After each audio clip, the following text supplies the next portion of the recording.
Bokator is different than other martial arts. Basically, Cambodia has three martial arts. You got Bokator, you have Bradal Saray, which is the Khmer boxing or kickboxing, which looks exactly like Muay Thai, but don't ever say that because the Khmers get really angry. They feel that it's their art and they don't like putting a Thai name on it. In fact, Cambodia refused to join the World Muay Thai Association just because they wouldn't fight under that name. And if you go train in Cambodia, don't ever wear a Thai t-shirt, don't ever wear Thai shorts. When I was training with Patty, I remember my driver said to me, actually Sumed said to me, he goes, don't step out of the house wearing those Thai shorts, go put them back in your room. This was literally a few months, I believe, after the Khmers had sacked the Thai embassy and burned it to the ground. So they do not love Thailand and they hate that name, Muay Thai. The other Khmer martial art is Jabat Boran Khmer, which is Khmer wrestling, and we'll talk a bit about that later. So people ask me, what is Bokator? Bokator is an all-inclusive fighting art.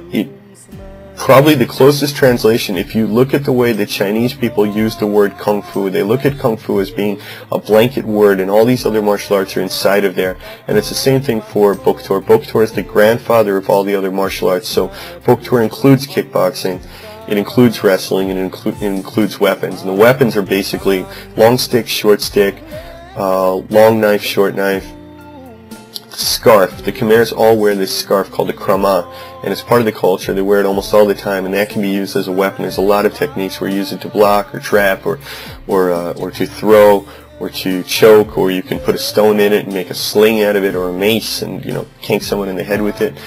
And they also do hands and feet, so that includes, and headbutts, of course. You can headbutt and punch, you can kick, you can hit with elbows, knees, feet.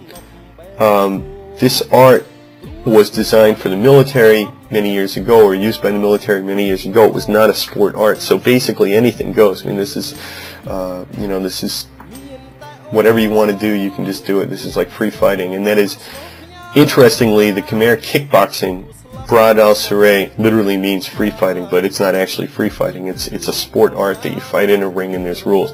Bokator has no rules, and you don't wear gloves. You just wrap the krama around your hand, the scarves around your hands. You're allowed to grab, you're allowed to use your fingers to do manipulations and things like that. The interesting about Bokator, it's the only martial art that I've seen in Southeast Asia that includes ground fighting. When you learn Muay Thai in Thailand, which is the obvious comparison, people say to me, how is it different from Muay Thai Boran? The word Boran just means, it's a Khmer word, it means ancient. And in Thailand they call Muay Thai Boran, basically loosely means the Muay Thai that existed before Muay Thai was codified as a sport in 1925 or 28 or whatever the year was. Before it was codified and written down as a sport. When His Majesty King Rama V returned from England, and he brought with him boxing gloves and a ring and rules, and they wanted to codify Muay Thai and make it into a sport. And kind of the same thing was happening in Cambodia, probably around the same time that the French introduced boxing gloves and they introduced the ring and timing and things like that to the Bradal Saray.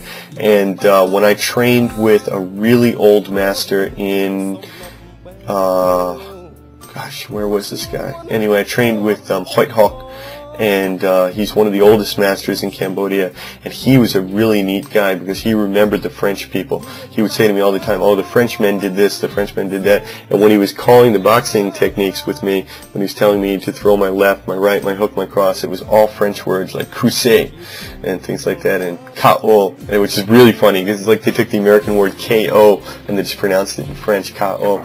But he used a lot of French words, and he told me also about when the Japanese occupied Cambodia, and he remembered watching the Japanese doing karate and shin kicking and hitting each other with sticks, and some of them got in the ring and did Bradal Saray. So he was just a wealth of Khmer history. But anyway, these are the basic martial arts. Now in Thailand, you've got Sport Muay Thai and Muay Thai Boran, and so people always ask me, what is Muay Thai Boran? And if you've seen the Tony Jaa movies, then you'll see Muay Thai Boran. Muay Thai Boran is basically Muay Thai without rules. It's what Muay Thai was in the old days. So again, the hands are wrapped with scarves. You're allowed to kick, punch, headbutt, elbow, knee.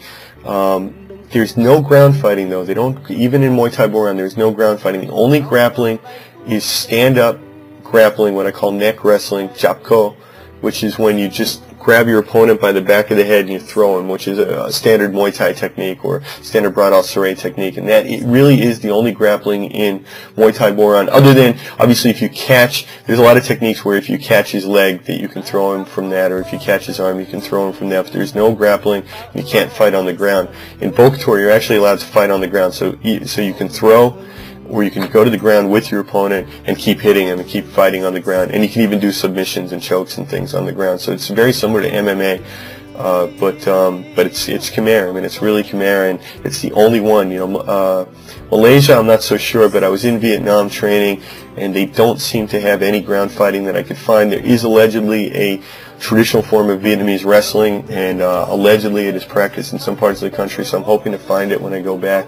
But for the most part, there's no ground fighting. Thailand, there's absolutely none. Laos, there's none. So this is very unique to Cambodian Bokator. A lot of people that have been watching my videos or reading my books or magazine articles write to me, and there's a lot of most martial artists are pretty nice and sort of feel that we're all brothers, we're all trying to learn something and do something. But a lot of MMA and BJJ guys are kind of jerks, and they always write to me. They're like, "Oh, well, you know, can Bokator beat MMA? Can Bokator beat Sambo? Can it beat Brazilian Jiu-Jitsu?" And the answer is no, probably not. Probably if a professional MMA guy turns up in Phnom Penh, and it has happened, yeah, you could probably beat up any of the guys in the Bokator club. I'll tell you that right now. But they are really hardcore guys, man. And if you were to get in a kickboxing ring with them, they'd kill you. It would absolutely kill you. But no, the ground fighting is not as developed as MMA or Brazilian Jiu-Jitsu. But you have to remember that this art is from thousands of years ago, and then it was not developed. It didn't continue to develop. Whereas when you talk about BJJ, Brazilian Jiu-Jitsu, they took an old Japanese art and then completely modernized it. And that was only in the last century. And then MMA is they took this modernized Japanese art and modernized it again in the last 10 or 15 years. So you can't compare the two. It's not a fair comparison. So if you're going to Cambodia just to fight these guys on the ground and show that you're better, just don't even bother going. You go there to support the Khmer culture, to learn the culture, learn the language, learn the people, and learn this beautiful, this wonderful ancient martial art.